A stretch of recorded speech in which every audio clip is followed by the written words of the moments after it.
Welcome to the official YouTube channel for the Colin Cowherd podcast. Go on, hit that subscribe button if you're new so you don't miss any of our great football content this season. He's a regular host of the Josh Pate's college football show, totally tied into college football, West Coast to East. So years ago, I worked in Portland, Oregon for a spell, and Mike Bellotti was the coach.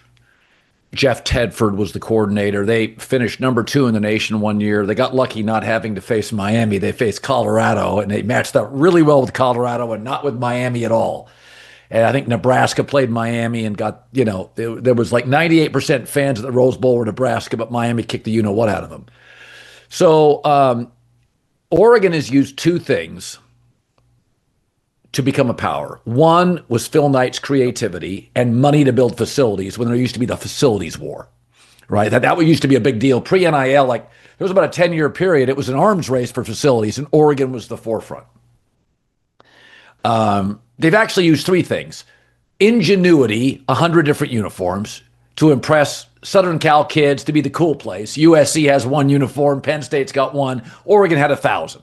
So they used Phil Knight's ingenuity, then Phil Knight's money with facilities, and then third, Phil Knight's money with NIL, where they are the big bidder on the West Coast.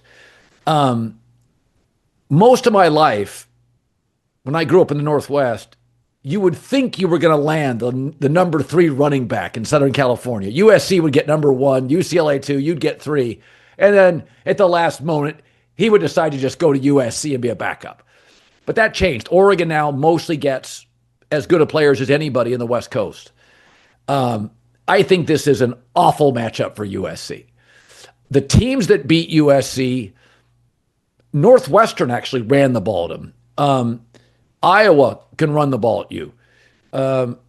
Michigan last year. I think Oregon's going to be hard to block. I think USC's O-line's young. I think Oregon's going to run on them.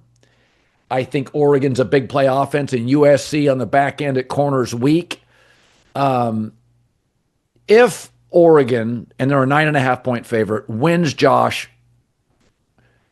33-21 or wins by 2 touchdowns, how do you think we view? I know how we view Oregon. That's been established. That's an elite program. How are we going to view USC? Because I think it's a terrible matchup. The same way people have been viewing them.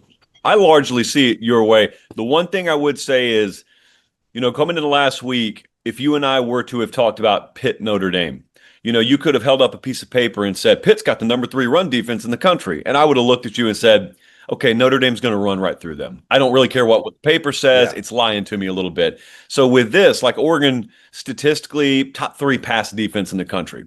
But I can tell you that staff up there supremely respects that Indiana had a combo of wide receivers come in there and work them a little bit.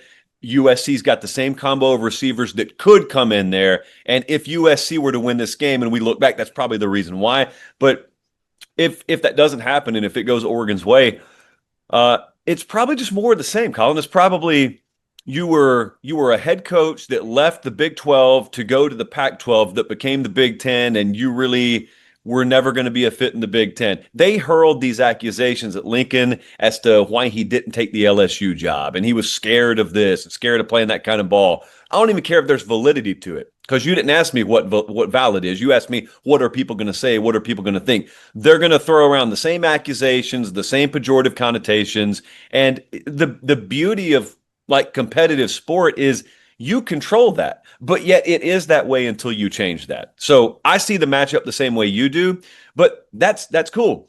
Because if we both see it that way, and then they go up there and win stylistically more a rock fight kind of game, then that's how you change narratives. That's the only way you change narratives.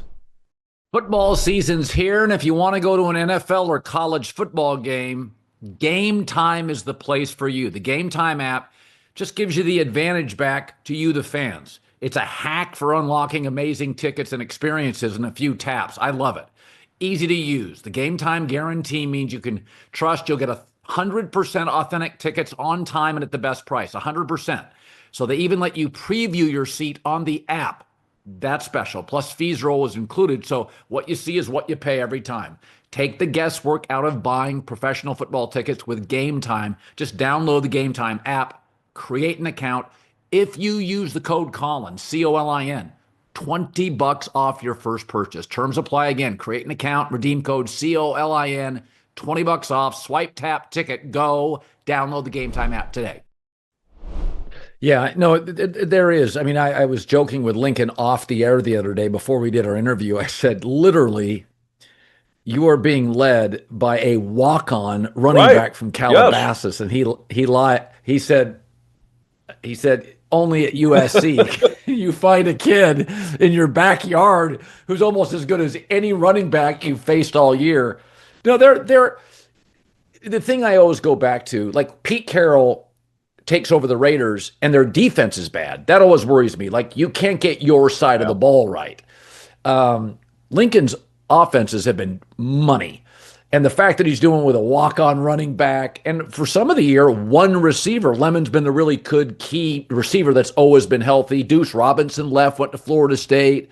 Guys have transferred out. It's kind of been a one-receiver offense for a lot of the season. They don't have supreme tight end talent. Lake McCree's okay. 3-star kid. He's fine. Not a pro. So, but it is, I will say this, USC's, I'll give Jen Cohen the AD credit. It's a really distracted market. And money gets splintered into movies and second homes and tech companies and pro sports season tickets. It's hard to galvanize Los Angeles like the Dodgers do. The Lakers do. And yet there's the Angels and the Clippers.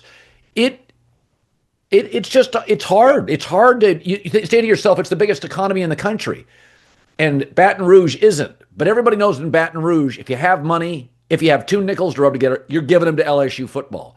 LSU, I think it's much harder than people think in Los Angeles. It's an incredibly distracted market. And more so, remember when Pete Carroll was there, Josh, there was no NFL in the city. Yeah, there's no social media either, man. So, like, it's a whole new world.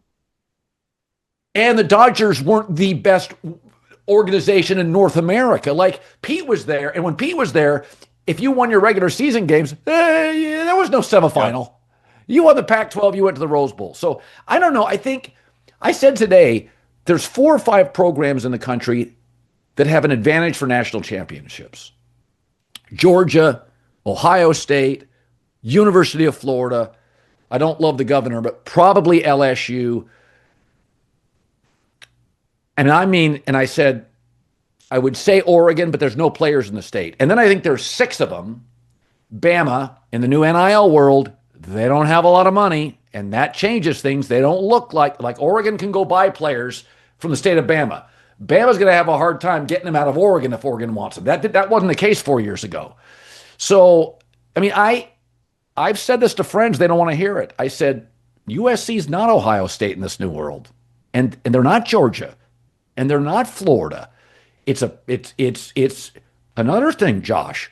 Costs $3 million minimum to buy a home in a nice neighborhood with good schools. The linebacker coach is making $550. He can't afford to buy a home.